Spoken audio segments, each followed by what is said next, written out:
Anak! Dad! Saan ba nanggaling? Bakit ka wala? Wala, Dad. Diyan lang. Nagtrabaho lang ako. Natanggap ka sa call center? Oo, Dad. Pagod lang. Ay, daming calls. Yeah. Sa opisina niyo, sa kalsada. Ang dumi-dumi mo, oh. Dami ang likabok sa katawan. Ha? Eto naman, Dad. Naglakad lang kasi ako from the office. Eh, alam mo na, para workout, di ba? Tsaka, para tipid na rin. Anak, hindi mo kailangan gawin to. Akong bahala dyan. Papalakas lang ako, tapos ako ulit kakayod. Ay, shh. Dad, don't you worry na nga eh. Ako na nga, di ba? Alam mo ba, as long as nababayaran natin yung boss mo, okay, hindi ka nila ipapakulong. Ha? Papakulong nila ako? Hey, ano ba yan? Dad, hindi nga. Basta nga, mabayaran natin siya, okay? Tsaka, ako yung bahala dito. As long as hindi ka pa okay, hindi mo pa kaya, ako na. Okay? Hindi naman porket princess ako. Hindi ko na alam yung mga work na yan. Oh. Diba? Yun yun. Yan ang anak ko. Siya na nga, kung ganun na nga eh.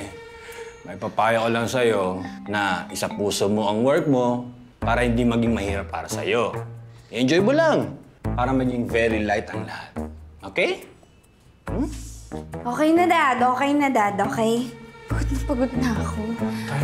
Dito na ako, Dad, ha? Basta kaya mo yun, ha? Kaya ko nga. Okay lang ako. Sigurado ka kaya? Relax ka na. Ako na to. Carry ko na to. Mahal sa nanay niya. Yan. Kain kayo. Alam kong gutom kayo eh. Ibang klase ka talaga magluto, princess. Apakasarap! Thank you. Well, that's just one of my many talents, di ba? Oo. Talentada pala si princess. Kaya tuwan-tawa sa'yo si Engineer Harold. Uwe, talaga ba? Teka nga, Foreman Bong. Bakit ba ganun yung boss engineer natin? Bakit ba parang everyday, parang may regla siya? Ganun lang talaga yun. Kami nga eh, ilang projects ba muna yung pinagsamahan namin bago ko nakuha yung kilite. Pero pagpasensyahan mo na lang. Matandang binata kasi. Kaya pala. Eh, kaya siguro walang babaeng nagkakagusto sa kanya, no? Kasi nga, tinan mo naman, parang everyday, nakasimangot. Ang yabang-yabang pa.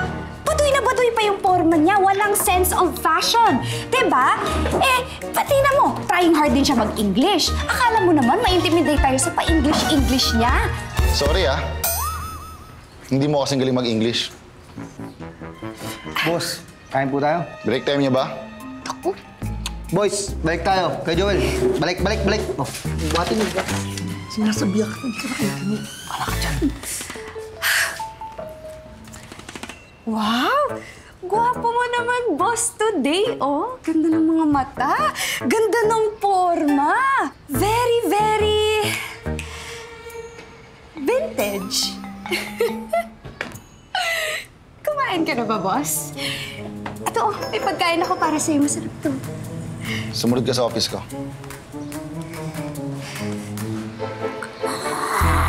Kung gusto mong mabayaran ang lahat ng danyos ng tatay mo dito, dapat willing kang gawin kung ano yung nararapat. Boss? Okay. Wait lang. Uy, bakit mo sinasara? Ay, sabi mo kasi kung may willing akong gawin. Eh, hindi ba? You have to toughen up. Oh. Whew. Okay. Okay? Seryosohin mo yung trabaho mo dito. Ituring mo siyang sa'yo. Huwag ka magtrabaho dahil mas walang mabayaran lahat. Thank you. Diba? Ito yung magliligtas sa tatay mo.